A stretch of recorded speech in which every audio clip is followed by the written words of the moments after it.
what I want to do today, I'm going to work from this chapter from my Dynamic Human Anatomy, right? And it's a chapter 5, where I discuss the flows and rhythms of the figure, the human figure, right? So these flows and rhythms are actually. Let me read you quickly this few lines, right? That introduce the chapter. Depending on our intent, we see different things when we look at the body. Scientists and artists have both dissected the body for centuries, but with different intentions and different ends. Physicians and other medical professionals study anatomy for healing purposes. Artists study anatomy with an aesthetic intention.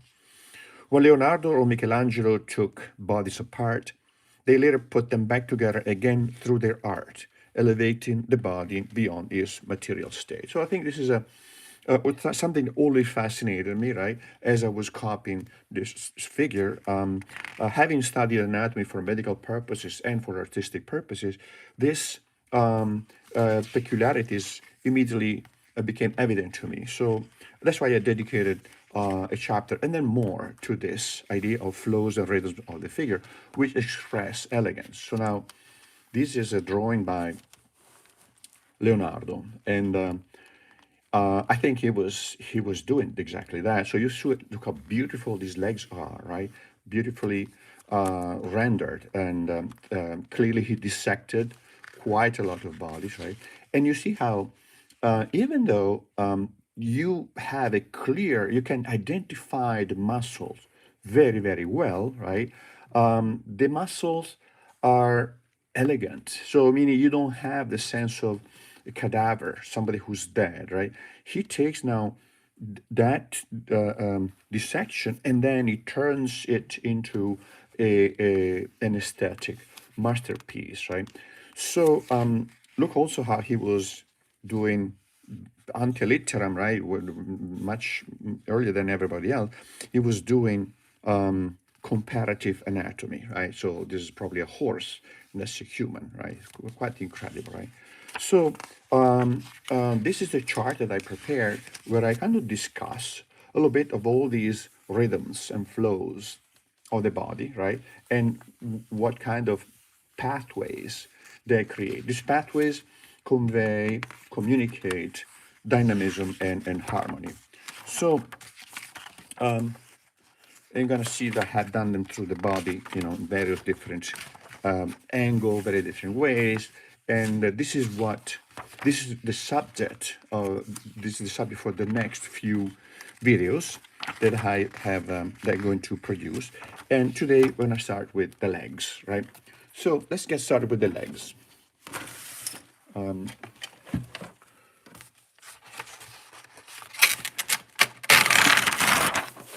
So when we block in, so we're going to do now, I'm going to first start with drawing the leg, right?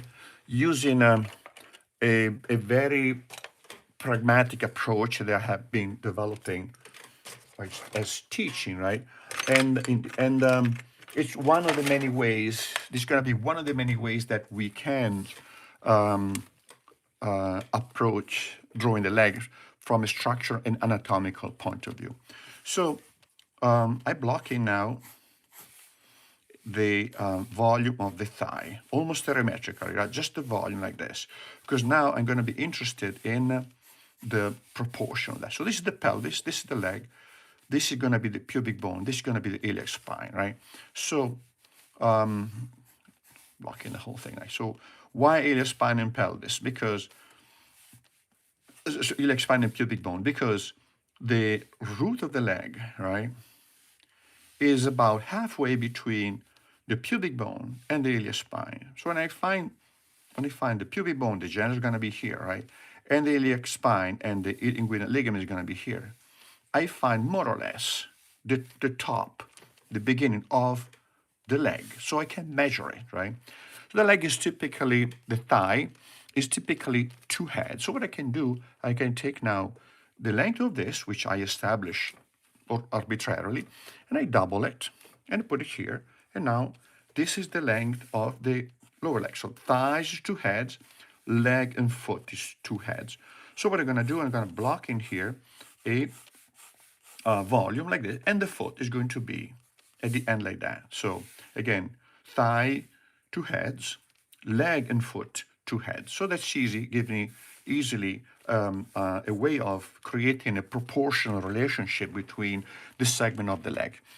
Are they going to be always two and two? No, but very close to it. So we can start blocking in these volumes very easily, like this. And then if we are drawing from the studio, we're going to adapt the measurement of thigh legs to those of the model. If not, we just keep working like this because we are trying to figure out constant patterns and other things that are, if you want, abstract. So next thing I do, this line here is the line of the knee joint, right? So above the line of the knee joint, I have the patella or kneecap like this. So blocking the patella here. Below the line of the knee joint, at the same measurement of one kneecap down here, I have the tuberosity of the tibia. So these are two important landmarks, right? Now I want to define one extra segment of the leg, which is the box of the knee. The box of the knee is included between the top of the patella and the tuberosity of the tibia. So when you see the bottom of the patella, you know that you are at the level of the knee joint, so I can measure the leg, right? Now here, if I draw, now I'm gonna draw the side of the knee laterally on the outside is straight. Medially is at an angle, like that. As you can see now, I start developing, visualizing some angles already, right? Angle between the leg, the box of the knee, and the thigh, the box of the knee, and the lower leg. So they're not going to be straight. These segments are not going to be aligned along a straight axis, but the axis of the, and I'm going to draw it in pencil because I want to erase it later. The axis of the thigh is going to be angled like this. Now, keep in mind, the axis of the thigh is not the same as the axis of the femur because the femur starts from here and it goes down like that. So they are two different things, right? We just look at the volumes and study them from their external form, right? Now, this is the axis of the knee, and the axis of the knee will go down like that, right? The axis of the tibia will go down like this. So 1, 2, 3. These are typical angles, right? That I will find in the legs. Capturing these angles will also capture that sense of dynamism of movement that the leg has, right? All right, so I'm going now to block in. Actually, I'm going to work on this a little bit more, right? So to make it slightly more realistic, organic. So this is the inguinal ligament, right? The end of the belly, basically. And this is the root of the leg, like that, right? So this is the pubic bone, that's the genital. From here, now, I'm going to have a peak, right? The peak here, see that? 1, 2, 3. This peak in here is at the level of the pubic bone, and it's the where the femur connects, which is the trochanter here. The femur connects with the pelvis. Now from here, we're going to go down in like this with that beautiful curved line, right, or the profile of the thigh. And this line in here, right, will go to the patella here. We go to the top of the knee like that. Now I start seeing that I start putting something in front of something else. So this is the vasta lateralis, come down like this, right? And this is the tendon of the bicep. They come from behind. It goes out like that. So now you see how this is posterior, this is anterior. From here now, what we do, we can block in, instead of having a straight line like this, which is very convenient at first when you block this in, now we want to differentiate the profile of the medial margin of the thigh. You're going to look for a change of angle somewhere here, right? Meaning there's a change of angle in the profile here between the upper portion of the inside of the thigh and the lower portion. It's about here. So you see a swelling here, right? We're gonna see later what this is, right? And then there's a change of angle here like this, and now this becomes another swelling like this, right? This line here goes to the patella. At this point here, so now this now comes down like this, right? This is the medial profile of the knee. Now let's start from the anterior superior iliac spine. So as is, right? As is, anterior superior iliac spine. This is visible, right? And this is the iliac crest. The iliac spine are at the end of the iliac crest. And then from here we have the inguinal ligament, right? So now I want to find going down to the leg, and I find a bump here of the tuberosity of the tibia, right? Below that here, I put a little triangle, a little delta like that, right? This is going to be my ending point. This is the starting point. This is the ending point of the line that I'm going to draw now. This line here is the sartorius. The sartorius, which is the longest muscle in the body, is like a strip, right? It goes from the anterior superior spine, aims for this point where I have a change of profile like this, right? And goes now behind the vastus medialis here, and then reappears here, goes over the knee, and from here it goes down to this triangle here, which is called goose foot, right? Or pes anserinus. Goose foot is easier to remember, right? Goose foot because it's a tendinous structure whose fibers are organized like a webbed, the webbed feet of a duck, right? Now, this is the line that divides the thigh in two, and now I have identified the two main muscular groups of the thigh, which are, at least from the front, which are the quadriceps and the adductors, right?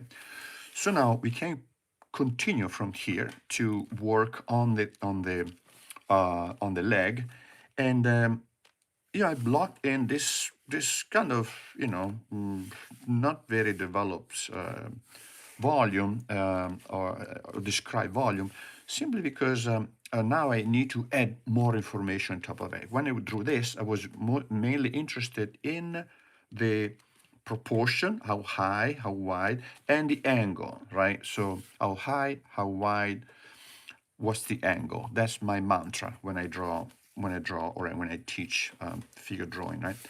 So now here we starting from the tuberosity tibia, actually below it, we develop a volume, right? This volume here now is the volume of the gastrocs, right? The calves. And when you draw this, you want to think, okay, how big, how wide, how tall is this, right? And you say, all right, it's about getting down about halfway down the leg. It could be more, it could be less, right? You look where it gets to, right? Right. So where does it get to, right?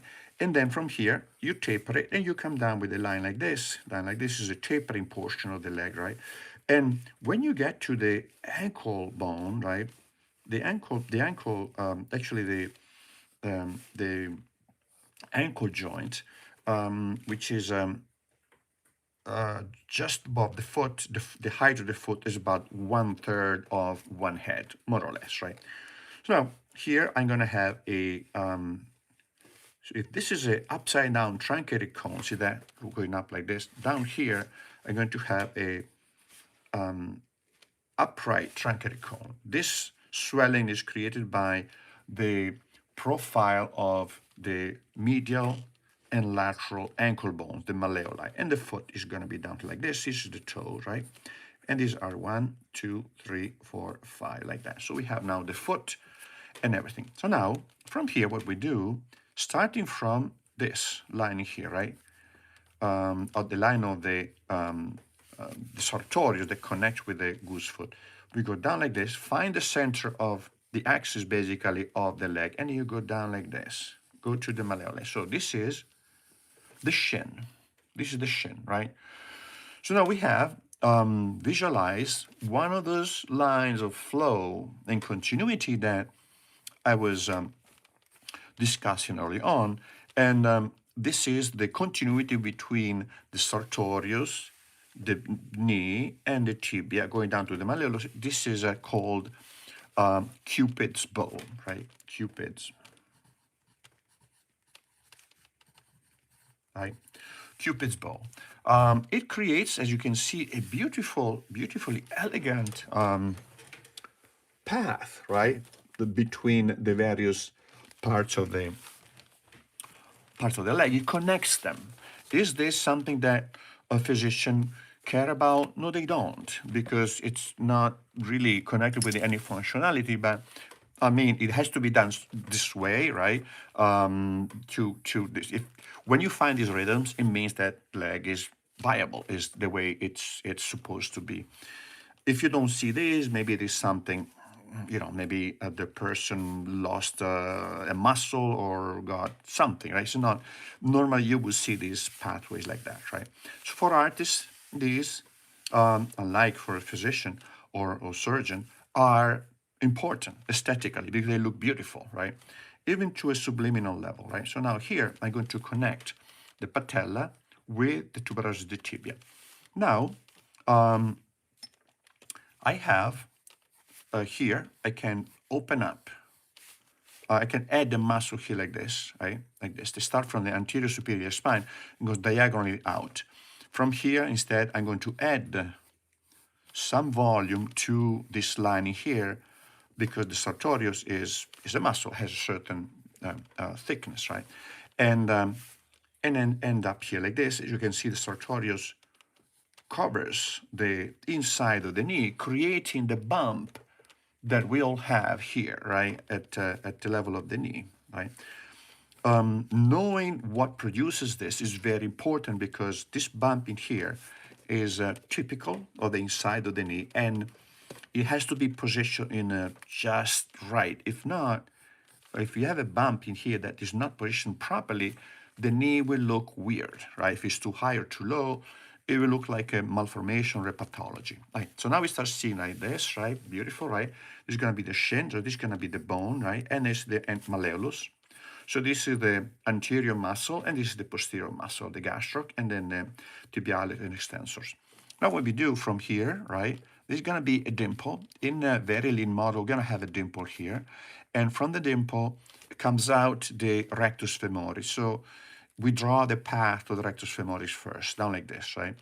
Along this line here, I'm going to draw now, so the rectus femoris goes from the dimple of the anterior superior, below the anterior superior spine, to the top of the patella. And now, following this line here, I'm going to draw the tapered form, fusiform form of the rectus femoris, right? This is the rectus femoris. Now, on the side, as you can see, I already indirectly obtained the two other muscles of the quadricep, which are vastus medialis and vastus lateralis. There's a fourth muscle that makes up the quadricep, but we don't see it because it's below this muscle here. So these are the superficial muscles. Now, from here, we can now block in here the tendons of this muscle. As you can see, we're going to have now the tendon of the rectus femoris, which is long, and then we had the tendon of the vastus lateralis, which is medium, and then the tendon of the vastus medialis, so tendon medialis that is short, like that, right?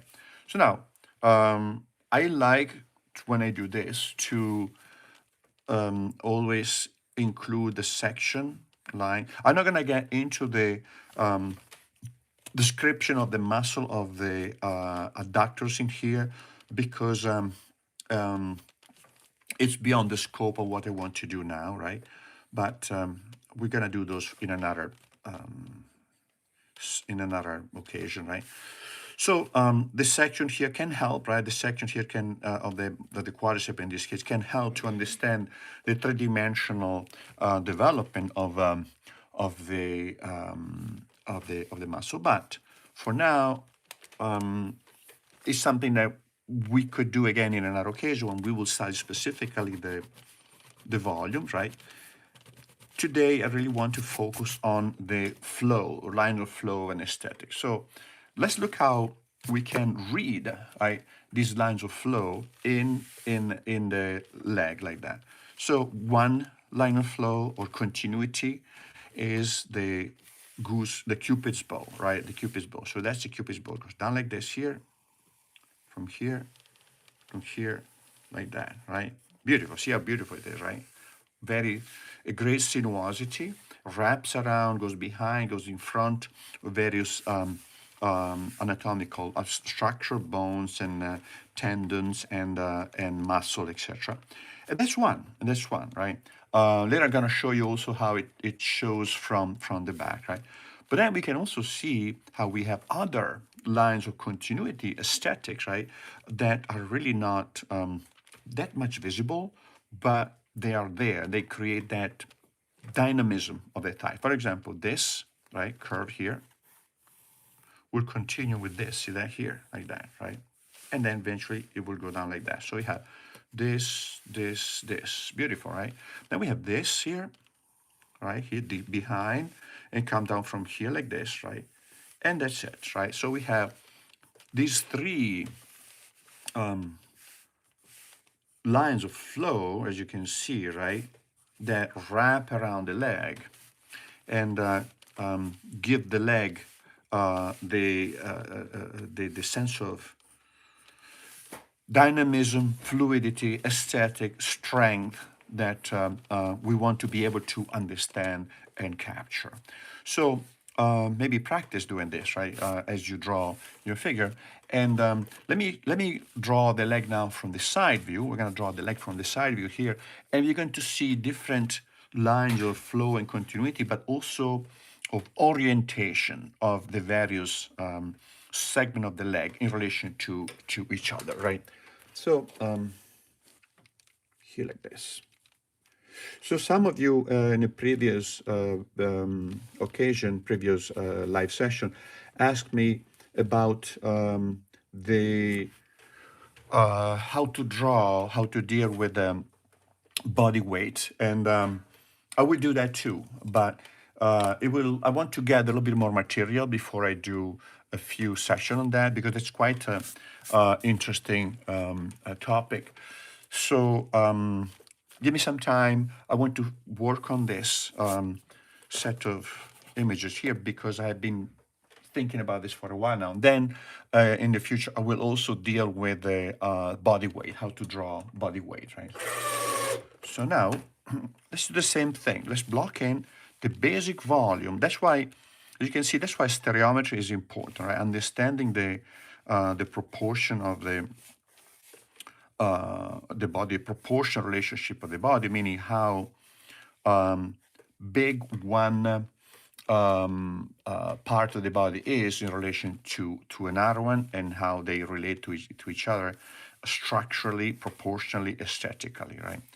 So now I have here is basically I'm gonna draw the thigh from the inside, right? From the inside, because that's where the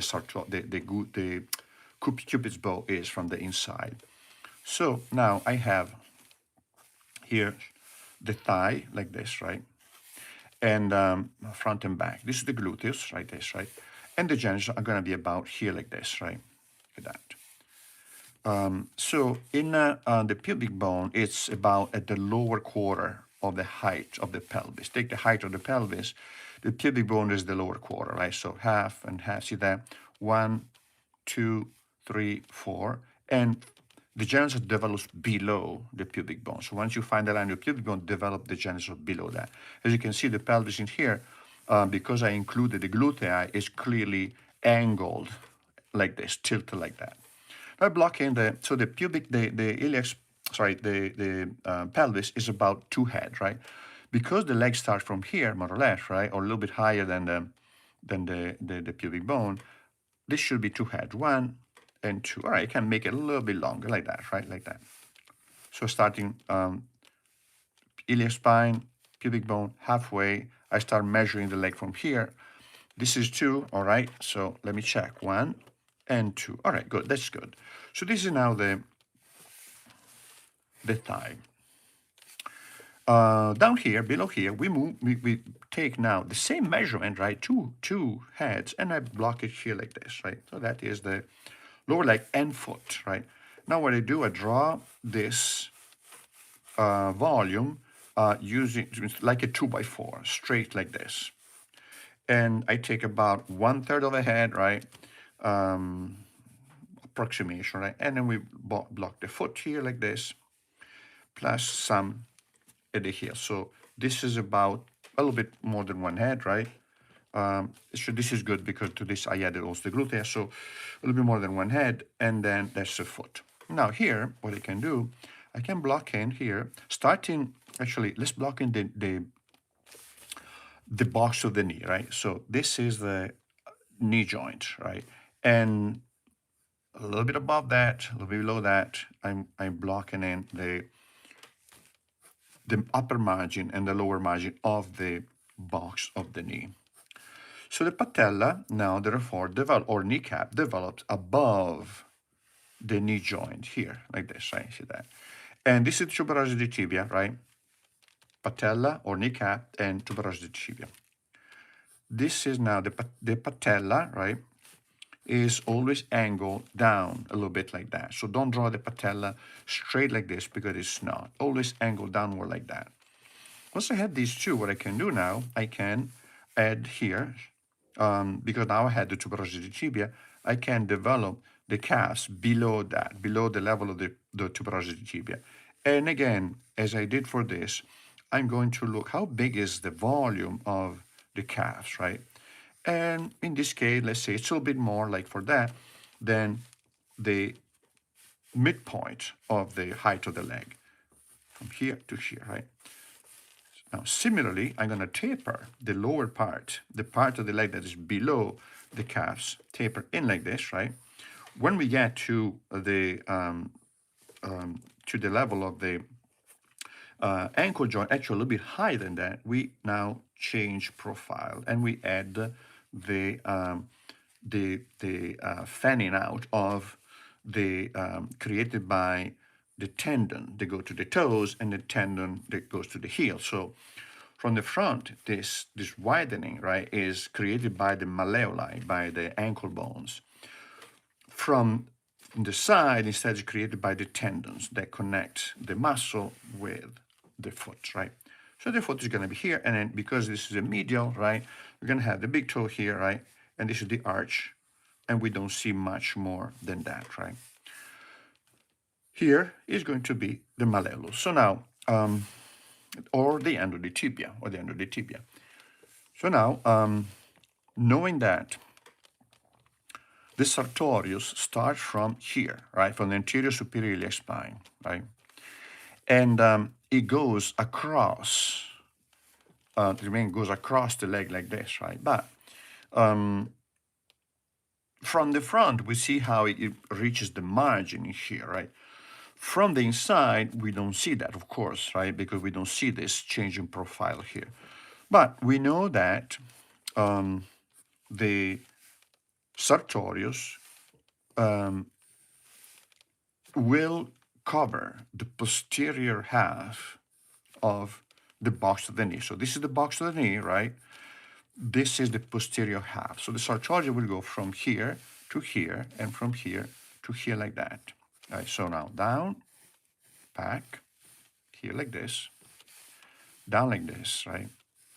And from here, it will sharply turn. Think of a hockey stick. See that? A hockey stick like this goes down to below the tuberosity of the tibia and down like this. See that? Like a hockey stick. From here, right, this is now connecting with the tibia, right? From here, what we're going to have, the tibia developing like that. This is the shaft of the tibia going down to the malleolus, the medial malleolus. Right? Remember, the malleolus comes from the Latin word malleus, which means hammer, right? So these are little hammers. Malleoli means little hammers, right? So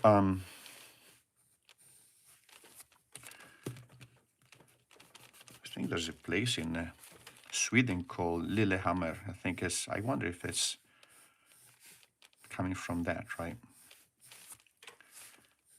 Okay, so now what we have here, we have the Cupid's bow coming down this way, coming down this way, and down like that. See that? It's kind of a line of connection, line of fluidity. But I also want to show you something else, right, in here. When we draw the leg, right, we want to start thinking in terms of profiles and peaks and how they relate to each other, right, how they are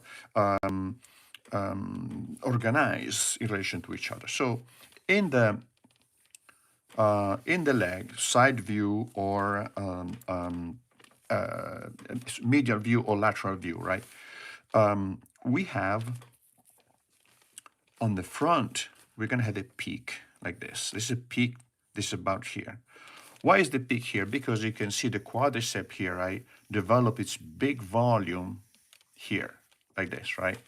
And therefore, it develops its maximum volume here. Then it tapers down like that. Then we have here, see that? The vastus medialis, like that, like this. So this peak in here will create a typical curve that we have in front of the thigh. Posteriorly instead, we're going to have a less evident bump right here. And this is the hamstring. The hamstring going to be here. And the muscle of the leg in the back, the hamstring, are not going to be as usually as developed as the muscle of the front, right? Because this here sustain the weight of the body. These lift the leg posteriorly. So it's a different type of effort, right? So now what we have is curve, front, straight back, relatively straight back, right? The front instead, we have this bump in here, right? This bump in here is created by the tibialis muscle, which is a small muscle here, like this, right? That goes down to the foot and lifts the foot, So the tibialis starts on the outside, right? On the other side, because here what I see here is all bone, right? This is all bone, this is the tibia, right? And, but the tibialis is going to be perceivable, visible here on the margin because it kind of pokes past the profile of the leg. Posteriorly instead, we're going to have the calves. The calves are bigger, right? As you can see, they develop its mass, the volume much more evidently. Because this muscle sustains the weight of the body, this muscle instead lifts the foot. So different level of work they had to do, and therefore they're going to be more developed, less developed. Here we also have the adductors, so it's not just the hamstring. The adductors will bring the legs in, right? So, but that's another thing. So now we have here, this is the juncture here, right? Now we have here this beautiful line of continuity, right, of the of the Cupid's bow that we have seen down like this, right, down like this, right. See that? How beautiful it is, right? And but also we have another rhythm here, which is quite interesting. One is this, right? See that here, and here. See that, like that. So we have this flow between the front and the back, right? Whereas this muscle are straight. So what I can do, meaning, so notice how this muscle, this limb, the thigh is anterior compared to the leg, which is posterior, right? I'm going to draw another diagram here to go into this a little bit more, right? So we have now, we could draw the leg like this. Curve, straight, right? Straight, curve. Makes sense? So you see that here, this, right? So it's straight, curve. And I want to have these two offset. So meaning don't draw these two straight one on top of the arm. The calves will move posteriorly, we protrude posteriorly compared to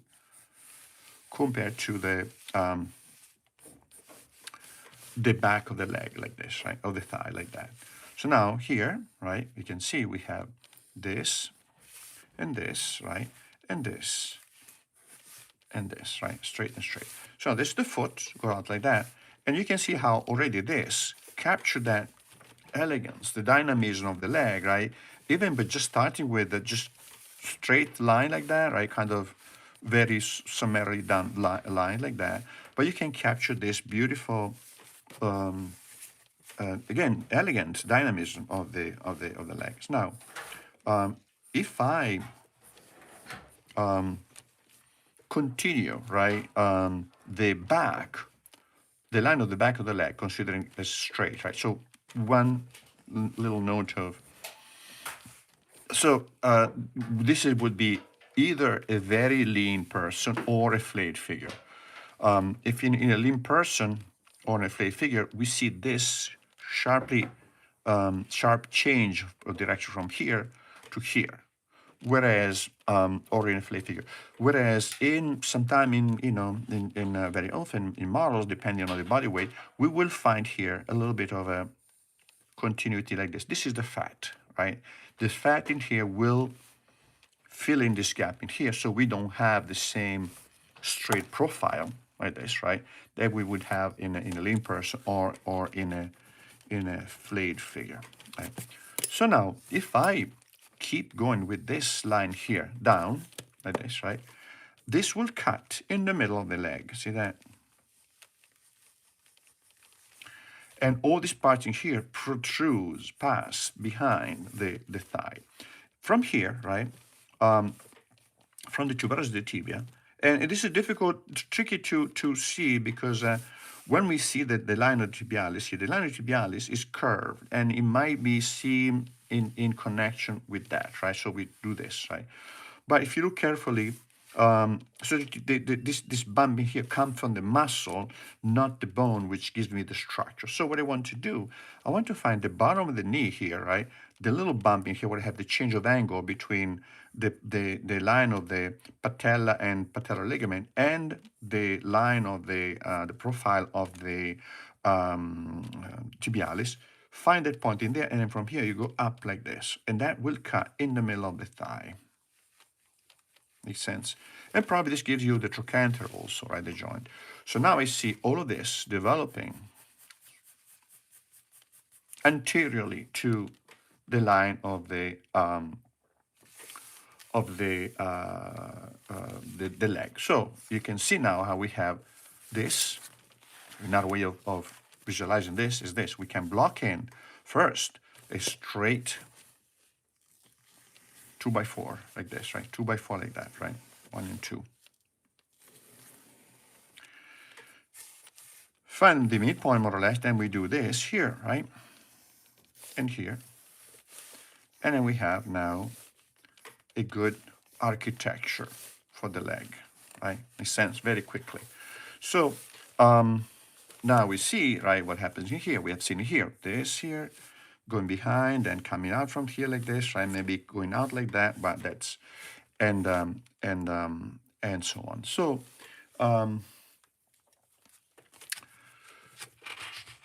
these are what I call the lines of flow, line of dynamism that we can see in the front and inside or even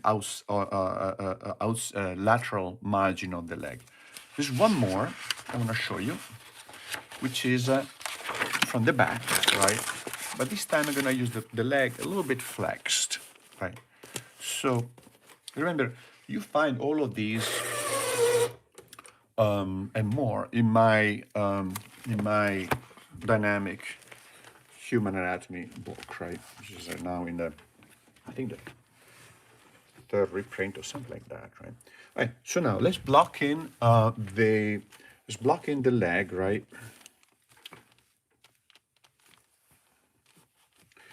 So slightly flex, right? Slightly flex. So we're gonna have now here the thigh like this, right?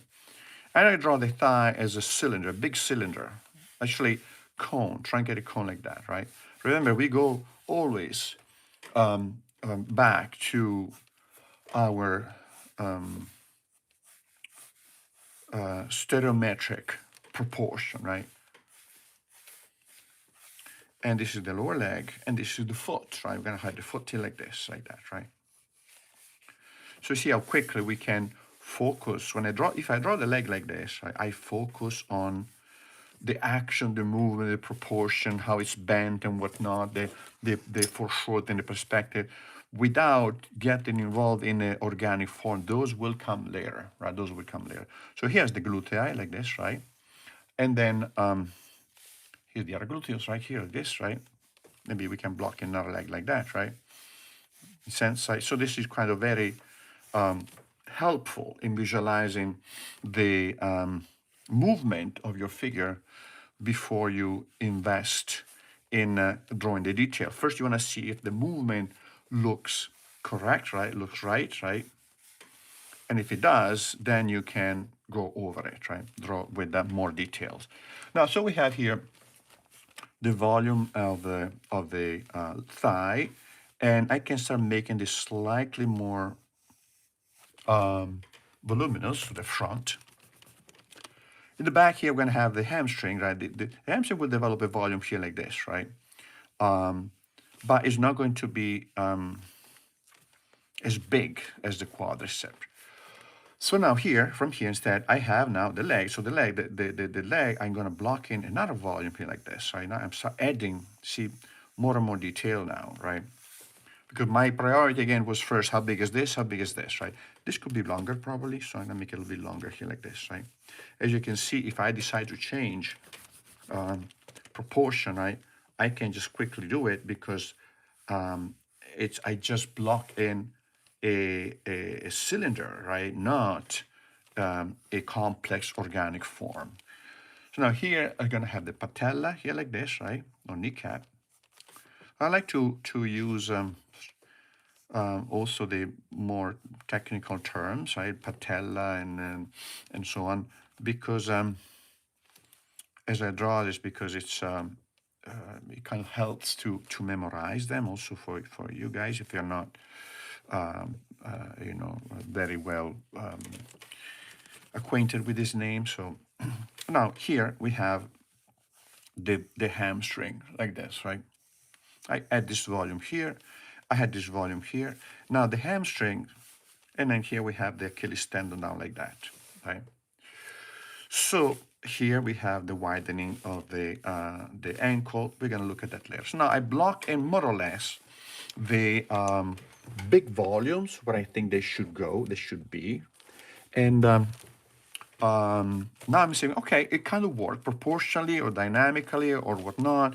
It works. So I'm going to clean this up, right? Because I've been thinking of this. I'm making lines and accepted a few, discarded other ones. So now I'm ready to kind of commit, right? Now I'm committing to this pose here.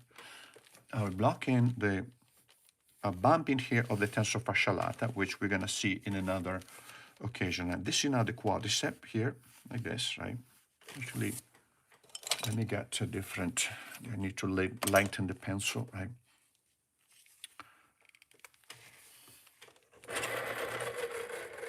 Sorry, guys. All right, so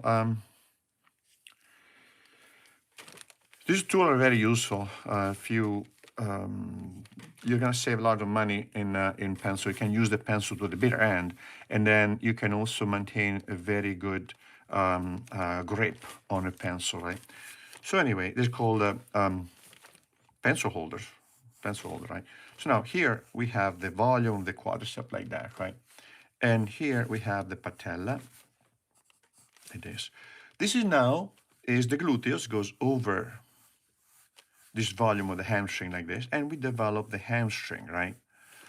So the hamstring we draw first as a volume like this, posteriorly positioned, right, like that. And from here now we can block in the division. This division here of the hamstring is really not visible, right, in a living figure in action, but I want to block it in anyway, just to show you how like in Leonardo's drawing, right, we had he defined all the muscle very clearly, even though you, as if they were dissection, even though you don't really see them usually so clearly, right? So this is now the vastus lateralis, part of the quadricep, right? This is the hamstring, right? This is the bicep. The bicep, so once I find the patella here, right, I have the below the knee here, on this side here, I have a bump. That bump is the head of the fibula, which is going down to the malleolus, so meaning this bump in here and this bump in here show you the beginning and end of the fibula next to the tibia. So this is the malleolus, right? And this is the head of the fibula. Now here we have the tendon of the bicep connecting with that, right? So we have this connector here. If you look at your, if you feel your leg on the side of the, on the outside here, behind the knee, you feel a thick tendon. That's it. That's a tendon of the bicep, right? On the other side here, we have the tendon of the that eventually gets to the goose foot, like the sartorius, gracilis, and semitendinosus, but we don't get in there now, right? Now here, between these two, right, this basically there's a bifurcation. See that? One tendon goes this way, one tendon goes that way, right? That's just per se is just a beautiful line of flow, right? And inside, from under here, we have the development of the gastrocnemius emerges, right? So we have the gastrocnemius here like this, right? And down like this, right? Like that, right? It comes down like this. And the gastrocnemius will connect with the Achilles tendon. This is the Achilles tendon. I'm going to draw it blue so we can differentiate the tendon. So this is the tendon right here. This is the tendon. And the Achilles tendon will go to the heel, like this, right? Like that. So that's the heel, right? And now from this gastro is divided in two, of course, right? And now from the bottom, the bottom of the, below the head of the fibula, we're gonna have another muscle coming down like this, right? Runs parallel to the gastroc. This is the lateral view, right? The gastroc, and it goes down like this to the heel also, and disappears behind the Achilles tendon, this like this, right? Now, from here, below the head of the fibula, we have another muscle, which is the peroneus or fibularis, right? And it goes down like this. But this time, this muscle here goes straight below, this becomes tendon, right? Below the malleolus, and it goes forward like that toward the foot. So it kind of curves like that. There's two actually. I'm gonna draw only one because they are one on top of the other one. But this is the peroneus longus and brevis, right? And they go out like that, right? So from here, then we're gonna have the extension of the toes. Then from here it goes to the fingers, like that. See that? So let me show now how beautiful these lines of flow are, right? So we're gonna have a line of flow that starts from this muscle here, right? This is the bicep, right? The hamstring are made by three muscles. The bicep, which has two heads, laterally, and semitendinosus above and semimembranosus below. So this volume here is created by these three muscles, right? From here, we go down like this, right? See that? Down to the to the head of the fibula. From here, from the head of the fibula, we're gonna have different direction going down. So we have one here, the line of the gastroc, right? Then we have the line of the soleus here. And then we had the line of peroneus here, like this, right? And then we have the line of extensor of the toes, like that, right? So look, 1, 2, 3, 4. Look how beautiful they are, right? See that? How these lines really flow beautifully together, right? So there is so many of these again, line of flow connection between the various parts of the body. And if you can capture them, you really can impart to your art a great sense of aesthetic dynamism, right? Movement, right? Action, or stability, instability, strength, even weakness, right? If you don't do them accurately, right? There will be another line in here which I'm going to add is the from the tensor fascia lata, which is a muscle that starts from we have seen it earlier from the anterior superior spine, it goes down like this to the side, right? We're gonna have now here developing from here and from the gluteus and from the, so this is gonna be the glutei like this, right? So this is the gluteus tensor fascia lata, TFL. This is the gluteus medius. This is the gluteus maximus. This is the trochanter, right? Where the femur, the top of the femur. From here, we're going to have this line, this tendinous line, which is called iliotibial tract, ITT, or ITB, iliotibial band. Right? It goes to the in front here. It goes to the tibia, ahead, in front of the fibula, and behind the patella. So here, it goes down like this, right? And then from here down like that. See that? So this is the iliotibial tract.